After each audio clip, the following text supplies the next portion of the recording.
Hi guys. അപ്പം ഞാൻ ഇന്ന് വന്നത് ഒരു മോട്ടിവേഷൻ തരാൻ വേണ്ടിയിട്ടാണ്. ഇതിപ്പോൾ എന്തിനാണ് തരണേന്ന് ചോദിച്ചു കഴിഞ്ഞാൽ ഞാൻ എനിക്ക് തന്നെ കൊടുക്കുന്ന ഒരു മോട്ടിവേഷനാണ്. എന്നാൽ പിന്നെ നിങ്ങൾക്ക് കൂടി ഇരിക്കട്ടെ എന്ന് വിചാരിച്ചു. അപ്പം എന്താണെന്ന് വെച്ചാൽ നമ്മൾ ഈ പറ്റാത്ത കാര്യങ്ങൾ പറ്റില്ല എന്ന് തന്നെ പറയാം.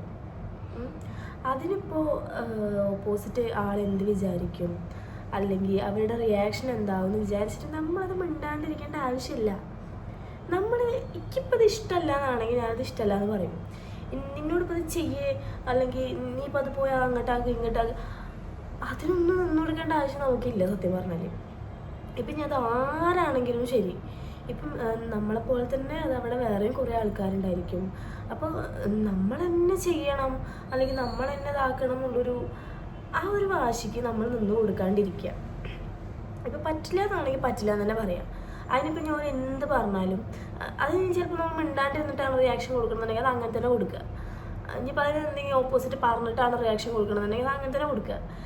അല്ലാണ്ട് എല്ലാം പറയുന്നത് മുഴുവൻ അച്ചട്ട് പോലെ കേൾക്കണം എന്നുള്ളതൊന്നും അതിൻ്റെ ആവശ്യമൊന്നും നമുക്ക് സത്യം പറഞ്ഞാൽ ഇല്ല.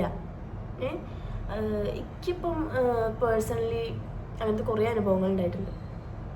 നീ അത് ചെയ്യേ അല്ലെങ്കിൽ നിനക്ക് പോയി ചോദിച്ചാൽ എന്താ അല്ലെങ്കിൽ നിനക്ക് പോയി ചെയ്താലെന്താ പ്രശ്നം. സത്യം പറഞ്ഞാൽ എനിക്ക് അത് ചോദിക്കണുണ്ടോ പറയേണ്ട ഒരു ബുദ്ധിമുട്ടുമില്ല. പക്ഷേ അത് എന്താ പറയുക, നമ്മൾ മാത്രമേ ചോദിക്കാവൂ അല്ലെങ്കിൽ നമ്മൾ തന്നെ പോയി ചെല്ലണം. വെറുതെ ഇരിക്കുന്ന ആൾക്കാരോടുണ്ടെങ്കിലും നമ്മൾ തന്നെ ഈ ഓടുന്ന ആൾക്കാർ തന്നെ പോയി അപ്പുറത്ത് ചെയ്യണം എന്നൊക്കെ പറയുമ്പോൾ നമുക്കത് ചിലപ്പം നമ്മളുടെ മൂഡ് ശരിയായിരിക്കില്ല. ഇനിയിപ്പം എല്ലാവരും പറഞ്ഞ കാര്യം നമ്മളെ മൂഡിനനുസരിച്ച് പണിയെടുക്കാൻ പറ്റുമോ? ഇല്ല, ശരിയാണ്. പക്ഷെ അവിടെ നമ്മളൊരു പണി ചെയ്യുമ്പോൾ ആ പണി ചെയ്യണ ആൾ തന്നെ അപ്പുറത്ത് തന്നെ പോയി ചെയ്യണം. അതൊക്കെ കുറച്ച് റോഡല്ലേ. ഇപ്പം എന്നെ സംബന്ധിച്ചോളം ആദ്യമൊക്കെ പറ്റിക്ക് ഭയങ്കര പ്രശ്നമായിരുന്നു. ഇങ്ങനെ എല്ലാവരുടെ അടുത്തും നോന്ന് പറയാന്ന് പറയുന്ന കാര്യങ്ങൾ ഓരെന്ത് വിചാരിക്കും അങ്ങനെയൊക്കെ. പക്ഷെ ഇപ്പം സത്യം പറഞ്ഞാൽ എനിക്ക് ഇനിയിപ്പോൾ എന്ത് തന്നെ പറഞ്ഞാലും ശരി, ഇന്നത് ബാധിക്കുന്ന കേസല്ല അല്ലെങ്കിൽ അത് ബാധിക്കുന്ന കാര്യമല്ല, അങ്ങനെ തന്നെ ആവുക. അല്ലാണ്ട് ഓര് എന്തെങ്കിലും പറയും ചെയ്യും അതിൻ്റെ പിന്നാലെ നമ്മുടെ അടുത്തൊക്കെ പുറത്താക്കും. അങ്ങനെയൊക്കെ ചെയ്യണമെങ്കിൽ ചെയ്യട്ടെ, ഓൾക്ക് അതുകൊണ്ട് എന്തെങ്കിലും കിട്ടണമെങ്കിൽ കിട്ടട്ടെ. അല്ല, ഇന്ന് നമ്മളെങ്ങനെ ഇറിറ്റേഷനാക്കും. നമ്മൾ പിന്നെയും കുഴപ്പമില്ല ചെന്നിട്ട് പിന്നെയും ചെല്ലും. അല്ലെങ്കിൽ ഓല് പറയുമ്പോൾ അത് മറന്ന് പിന്നെയും അതുപോലെ തന്നെ നോർമൽ ടോക്ക് വരും.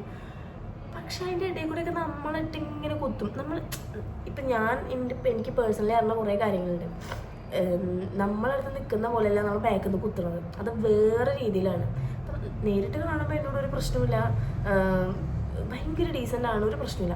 പക്ഷെ നമ്മളിട്ട് ബാക്കിൽ നിന്ന് കുത്തുമ്പം അത് കുത്താണെന്നുള്ളത് വേറൊരാൾ വഴി അറിയുക അല്ലെങ്കിൽ അയാളെ പേര് വരിക, അതൊക്കെ ഭയങ്കര മോശകാര്യമാണ്. പക്ഷെ ഞാനൊന്നും ഇപ്പം സത്യം പറഞ്ഞാൽ എൻ്റെ മൈൻഡിലേക്ക് എടുക്കുന്നില്ല. ഞാൻ എന്ത് തന്നെ പറഞ്ഞാലും എനിക്ക് പറ്റാത്ത കാര്യമാണെങ്കിൽ പറ്റില്ല എന്ന് പറയും, ഇഷ്ടമില്ലാത്ത കാര്യമാണെങ്കിൽ ഇഷ്ടമല്ല എന്ന് പറയും. അതിൽ ഞാൻ ഒരു മനുഷ്യനവിടെ പേടിക്കേണ്ട ആവശ്യമില്ല. ഞാൻ കാരണം മോൻ്റെ ചിലവിനൊന്നല്ല ജീവിക്കണം അല്ലെങ്കിൽ അവരുടെ ചിലവിനൊന്നല്ല ഞാൻ ജീവിക്കണേ. അപ്പോൾ എല്ലാവരും പറ്റാത്ത കാര്യമാണെങ്കിൽ പറ്റില്ല എന്ന് പറയാൻ ശീലിക്കുക, അങ്ങനെ തന്നെ പഠിക്കുക. അതാണ് നിങ്ങൾ പറയാൻ പറ്റുന്നത്. അത് പറയാൻ വേണ്ടിയിട്ടാണ് ഞാൻ ഓടി വന്നത്.